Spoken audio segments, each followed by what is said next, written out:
E o impossível aconteceu, galera. Isso aí mesmo que você leu no título. Rogério Ceni vence o São Paulo como treinador pela primeira vez depois de 12 jogos. O Rogério Ceni tinha perdido 7, empatado 4 e agora vence pela primeira vez como treinador o São Paulo Futebol Clube. Assim como eu vinha largar o aço aqui no meio de semana, hoje eu tenho que parabenizar. O Bahia fez uma grande partida, como há muito tempo não fazia no Campeonato Brasileiro, amplamente dominante contra o São Paulo na Fonte Nova. Jogou bem contra o Grêmio, beleza, mas hoje foi aquele jogo amplamente dominante do Bahia. Durante todo o jogo, o Bahia dominou o São Paulo não viu a cor da bola, e o Bahia, de forma merecidíssima, sai vencedor do jogo de hoje.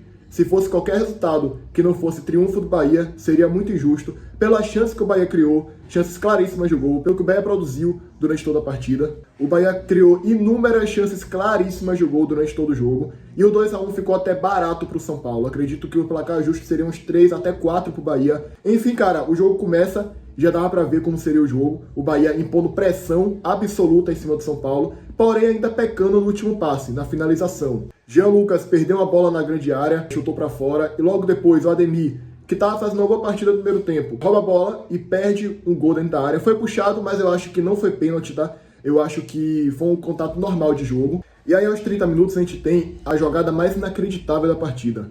Falta, o Willian José cobra, Rafael defende e a bola vai para escanteio. Na volta, o Willian José, com a cabeçada dentro da grande área, obriga uma grande defesa do goleiro do São Paulo, Rafael. E aí a bola sobra, se eu não me engano, é para Jean Lucas, que bate, a bola bate na trave, o jogador do São Paulo tira em cima da linha, e aí Eric Puga faz a última tentativa, a bola bate no Bobadilla e vai para fora. Aí o Bahia começou a botar pressão de fato. Quando você bota pressão em cima de um time, é assim, chute pro gol, a bola bate na zaga, chute, defesa do goleiro. E aí o Bahia começou a obrigar grandes defesas do goleiro Rafael do São Paulo. O São Paulo também teve suas chances, só que a única chance perigosa em si do São Paulo o jogo todo foi com o Rian aos 18 minutos, que ele invade a grande área no contra-ataque e chuta para fora. Depois, no finalzinho do primeiro tempo, chegou a botar uma pressãozinha no Bahia, mas não muito grande. Teve uma bicicleta que foi para fora, mas passou muito longe do gol. E o Bahia, de fato, já merecia ter saído vencedor desde a primeira etapa, tá? E aí chega o segundo tempo, o jogo ainda é 0-0. O segundo tempo foi onde saíram todos os gols do jogo. E aos 7 minutos, recuperação de Eric Puga. Ele cruza na área e o Willian José abre o placar, já vinha merecendo. O Willian José fez uma grande partida hoje. Pra mim, foi o melhor em campo, bateu aquela falta perigosa, criou boas chances, obrigou grande defesa do goleiro Rafael e fez os 2 gols da partida. Esse primeiro no cruzamento de Eric Puga, cabeçada pro gol, pumba, 1-0 Bahia. E aí, cara, o São Paulo começa a botar uma pressão na saída de bola do Bahia. Claro, tava perdendo o jogo, teve que se atirar pro ataque para tentar empatar o jogo. E aí, cara, é a única crítica que eu vou fazer ao Bahia hoje. O Bahia sempre cede demais a pressão do adversário. Porque assim, depois que o Bahia faz 1-0, o São Paulo pressiona a saída de bola, obrigou uma grande defesa do Marcos Felipe, que eu critiquei no meio de semana, mas hoje ele fez uma grande defesa que impediu o gol de empate. Se a gente toma aquele gol de empate, seria mais complicado ali o jogo. Mas assim, você lembra de uma grande jogada criada do São Paulo? Não. As chances do São Paulo vieram ou em contra-ataque ou em roubada na saída de bola do Bahia. Ou seja, isso é algo que o Bahia tem que rever, porque não consegue ter a vantagem tranquila no placar, sempre cede demais a pressão do adversário. E foi isso que aconteceu. Mas, aos 27 minutos, o Bahia faz 2-0 com o Willian José de pênalti, e foi pênalti. Kaique recebe na direita, entra na área, dribla, e claramente o jogador do São Paulo pega o pé de Kaique, pênalti claríssimo para o Bahia. O Willian José cobra e 2-0 para o Bahia. Aí você pensa, o jogo acabou, né? E de fato, o jogo estava bem controlado pela equipe do Bahia. E aí, aos 39 do segundo tempo, pênalti para o São Paulo.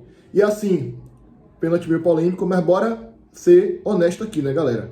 O pênalti do São Paulo hoje foi muito parecido, quase igual ao pênalti que o Bahia teve contra o Ceará.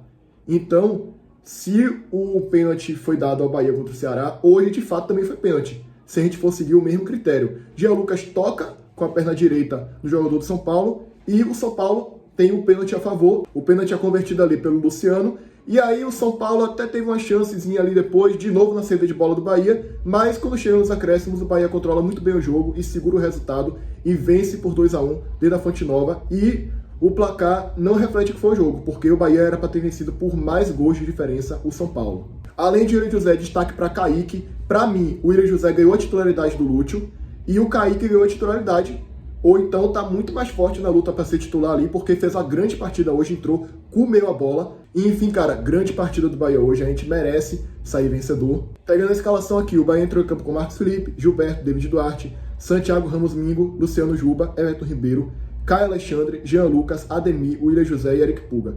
É uma escalação quase igual a que a gente trouxe aqui, a provável escalação, com a única diferença: sai Cauli e entrou Ademir. O São Paulo entrou com Rafael, Arboleda, Cédric, Sabino, Wendel, Pablo Maia, Bobadilha, Lucas Ferreira, Luciano, Enzo Dias e o Rian Francisco. Enfim, galera, bora dar uma nota aqui a cada jogador do Bahia, na minha opinião, tá? Marcos Felipe, vou dar um 7 para ele. Não foi tão exigido assim, mas quando foi exigido fez uma grande defesa, que evitou o gol de empate do São Paulo. Luciano Juba, não apareceu tanto no jogo, mas eu vou dar um 6 aqui, não fez a partida ruim.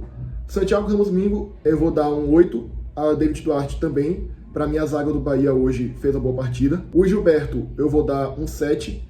Caio Alexandre, jogou bem, cara. Teve uma finalização dele de fora da área, que desviou no zagueiro de São Paulo e quase entrou. Fez bons chutes a gol, então eu vou dar um 8 para ele. Jean Lucas, muito boa partida, muita corrida em campo mais uma vez. Roubou bola, foi muito bem nas divididas, então eu vou dar aqui um 8 também. Everton Ribeiro, criou muito bem o jogo, então eu vou dar um 7. Eric Puga, dá assistência pro gol dele, José, merece um 9. William José, 9,5. E Ademir, eu vou dar aqui um 6. Jogou bem, mas perdeu muito gol de cara também. E Kaique entrou e acabou tomando o lugar dele, na minha opinião, porque comeu a bola e foi muito melhor do que Ademir no jogo de hoje, tá? E agora eu vou falar com mais detalhes sobre as substituições. O Rogério Ceni promoveu primeiro a saída de Caio Alexandre para a entrada do Acevedo. Depois ele tirou Ademir, botou Kaique, que para mim foi a melhor substituição que ele pode ter feito no jogo. E ele botou Michel Araújo no lugar de Everton Ribeiro. Aqui eu não entendo, tá, cara? Aqui eu não vejo nada demais no Michel Araújo. Como eu já vim falando aqui no jogo contra o Inter, sabe? Eu acho que pra mim não fez sentido essa substituição. Mas enfim, depois ele coloca Lúcio no lugar de William José. Para coroar a partida de William José, saiu aplaudido pela torcida. O Lúcio não vem jogando numa boa fase, mas eu falei, vamos ver se ele faz alguma coisa aí. O jogo tá 2-0, sem pressão do Bahia, mas de novo ele não fez nada. Mas é um bom jogador que acredito que é uma fase ruim, que vai passar. E aí lá pro final do jogo ele bota o Arias no lugar do Gilberto. Foi mais para queimar cronômetro, né? A gente não achava que Arias ia entrar e com pouco tempo ia fazer alguma coisa. Vem de contusão também, tá se recuperando ainda. O Gilberto tava cansado provavelmente. E ele promove essa última alteração aí que não mudou em nada no jogo, tá? E é isso, galera. Bora para análise de tabela agora. O Bahia com esse resultado foi a 18 pontos e no momento tá em quinto lugar do Campeonato Brasileiro, a 2 pontos do G4. Daqui a pouco o Bragantino joga contra o Vasco e eu vou secar o Bragantino, tá? Eu sou o Vasco desde criancinha hoje, porque a gente pode diminuir para 2 pontos a diferença pro G4.